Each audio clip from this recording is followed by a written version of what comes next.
I'm Father Gray, and this is a St. Mary's Minute. Every year on December 8th, we celebrate the feast of the Immaculate Conception of the Blessed Virgin Mary. A fantastic, fantastic feast. It's timed to go along with that which is 9 months. Next feast in Mary's life would be the Nativity, her birth, and that's something that we celebrate on September 8th every year.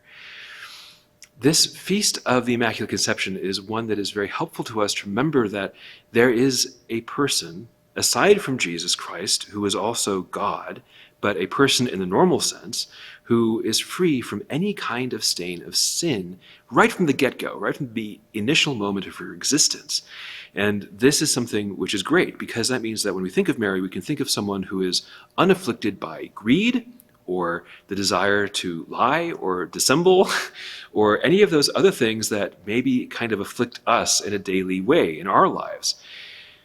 When we think of Mary at the Annunciation, we think of Mary, therefore, understanding clearly what the angel said. When we think of Mary at the Nativity of Christ, we can think of Mary understanding the gravity of what was going on. We can think of Mary in a very human way that kind of takes away these qualities that makes her just very normal and also greedy and a liar, but then this would be wrong. We can't think of Mary as being someone who is confused by that which is being presented to her by the voice of truth. That doesn't fit. In fact, that is contrary to the faith of the Church, so much so that we have this feast to remind us that no, Mary does not have any attachment to sin, and therefore she is actually pure in her mind, in herself, and free from the confusion that we often find ourselves subject to. Of course, this isn't the only feast day this week. Also, by the way, December 12th is the feast of Our Lady of Guadalupe, of great importance and fantastic, relationship. It relates to us. This is the appearance of Mary, who is the patroness of the Americas. This is something that the events of which happened not that terribly long ago in the universal sense in Mexico. This is great. Every year these dates come by, and it's a good reminder that this time of Advent is very much a Marian season. We have to think of Mary in the midst of this time. And not just because it's like not Lent or something, although like during Lent, almost always you get the Annunciation, this very important moment in Mary's life when she said, "Let it be done to me according to thy will." But because Mary is so involved in these things, and not just in a kind of a passive way, but very much as a principal character, the Nativity of Christ is something that we are preparing ourselves for, and we should do well to follow Mary, who, free from any kind of stain of sin and confusion, understands these things. This is what we want. We can't really follow that because we do have that as a consequence.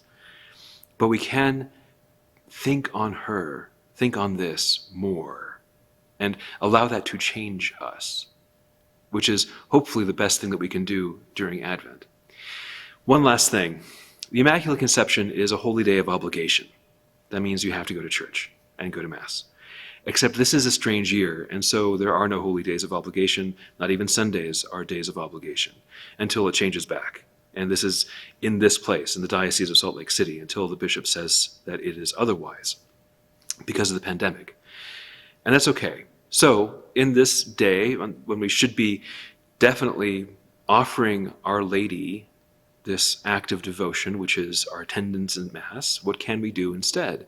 Well, think about her. Pray a little bit. These things that we do. Give her a little bit of our time, and most importantly, our heart. If Our Lady is conceived without sin, and that kind of sinlessness is something that is not really accessible to us, even though we have the desire for innocence, then we can learn a lot from her simply by focusing our attention on her. It's not a fake kind of thing. This is real. We can give our hearts more fully to the Blessed Virgin Mary and be formed by her and allow her ideas to be more real in us. The first and most important of them is that It's not just a thing that we celebrate, the Immaculate Conception as a what, but a person, the Immaculate Conception as a who.